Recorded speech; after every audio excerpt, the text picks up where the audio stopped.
श्रीकांत दुबे जी। जी ma'am. Radhe Radhe महाराज जी।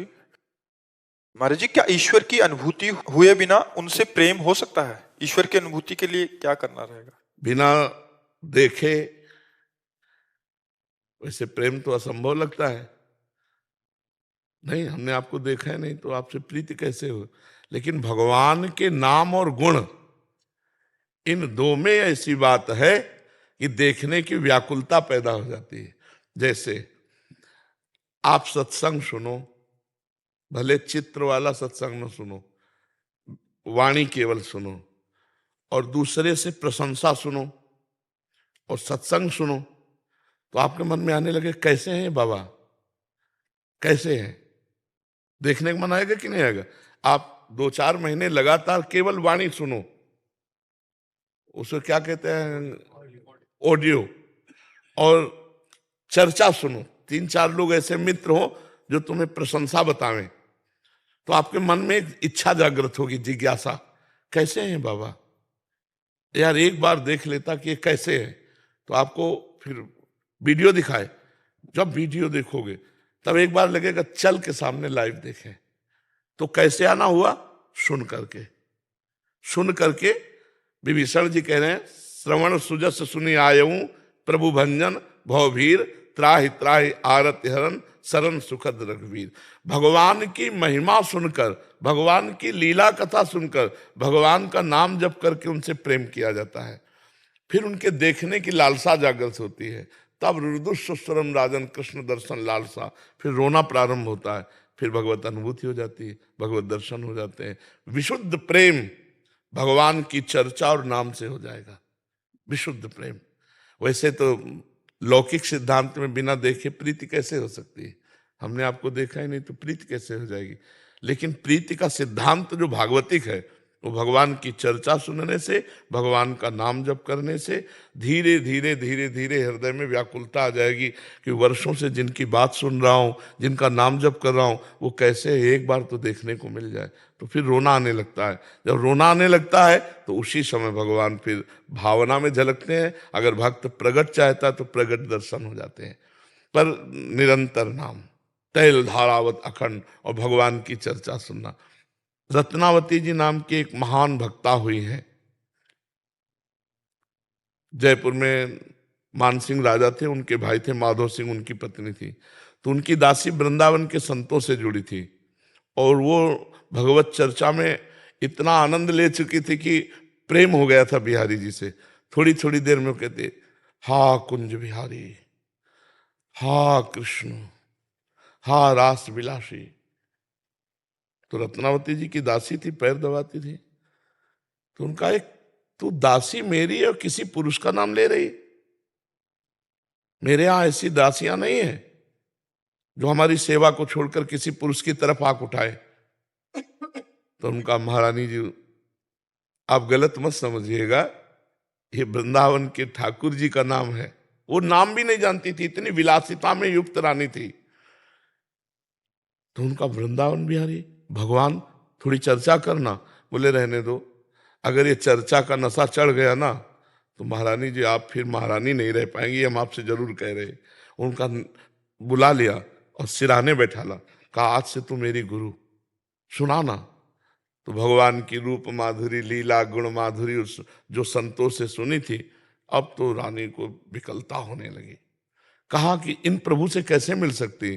बोले संतों की सेवा ही एक उपाय है, संतों का संग ही एक उपाय है जो भगवान के दर्शन करा देता है।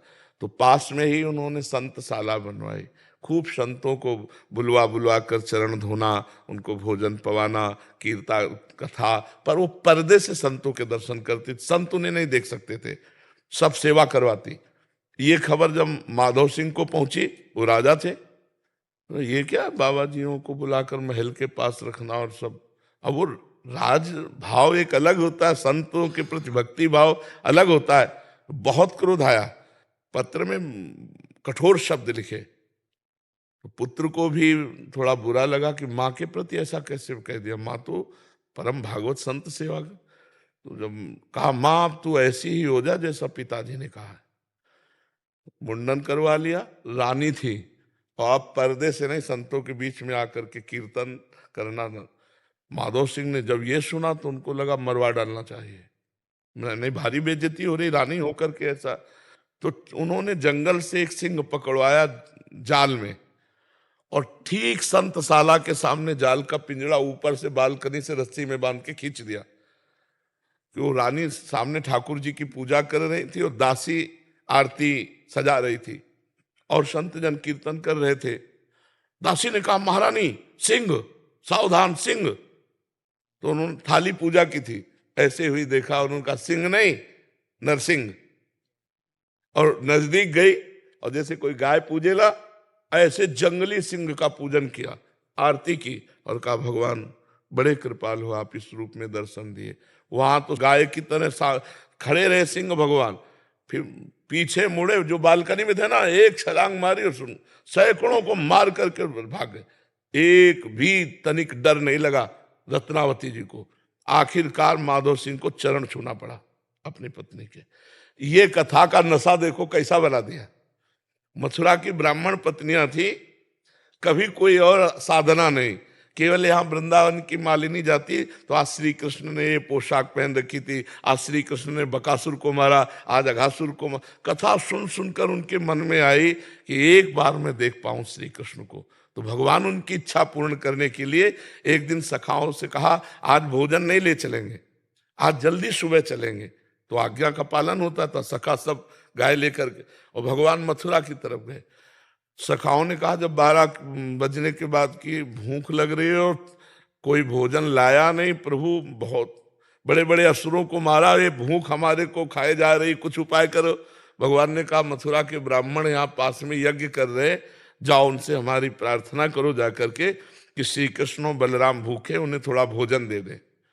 वो गए साष्टांग दंडवत की और कहा श्री कृष्ण बलराम में भोजन, वो अपनी पंडिताई की उसमें, तो उन्होंने दिया ही नहीं। वो लौटकर सखागण गए और बोले प्रभु उन्होंने तो देने की बात किया, देखा भी नहीं हमारी तरफ। तो बोले अब उनकी पत्नियों के पास जाओ। तो बोले पिटवाओगे क्या प्रभु, पति तो हेरे नहीं, पत्नियों के पास जाएंगे तो पीटेंगे ना लोग। बोले नहीं वो हमारी भक्ता हैं, तुम जाओ तो। और वो कथा सुन सुन सुनकर अंदर से लालसा करती थी कभी एक बार श्री कृष्ण को देख पाऊं। तो जे भी ब्राह्मण पत्नियों के पास सखा गए और कहा हे विप्र पत्नियों, श्री कृष्ण और बलराम भूखे हैं, ये पास में गाय चराते हुए आ रहे हैं, आप उनको भोजन। और जे ही सुना सुंदर थाल में भोग, और भगवान के पास गई, भगवान का दर्शन पाया, भगवान को भोग पवाया, जगत बंदनी हो गई। और कोई साधन नहीं था, केवल भगवत कथा भगवत चर्चा। तो निश्चित भगवान नाम जप और भगवत कथा सुनने से भगवान में प्रेम हो जाता। और जी रुक्मणी जी का भी प्रेम ऐसा ही, बस नारद जी जाके भगवान की चर्चा सुनाते थे बस। हाँ अब वो चूंकि तो भगवान की प्रिया है, अवतार है। हम ऐसे जो विषय में आसक्त केवल कथा सुनकर के प्रेमी बन गए। भगवान की चर्चा, भगवान का नाम जप, ये निश्चित भगवत प्रेम प्रदान कर देता है। भजन नसेनी प्रेम की, जितना भजन करोगे उतना ही प्रेम जागृत होता चला जाएगा भगवान का, और नाम जितना जपोगे उतना ही रूप आता चला जाएगा। और जैसे रूप आएगा तो पागल कर देगा, बावरा कर देगा। भगवान इतने सुंदर हैं कि एक बार हम ही तो उनके अंश है ना, हमको चाहिए सब कुछ देखा, एक बार भगवान को देखें। ये संसार के सुख देखे, एक बार सच्चिदानंद भगवान को देखें। समझ पा रहे आप?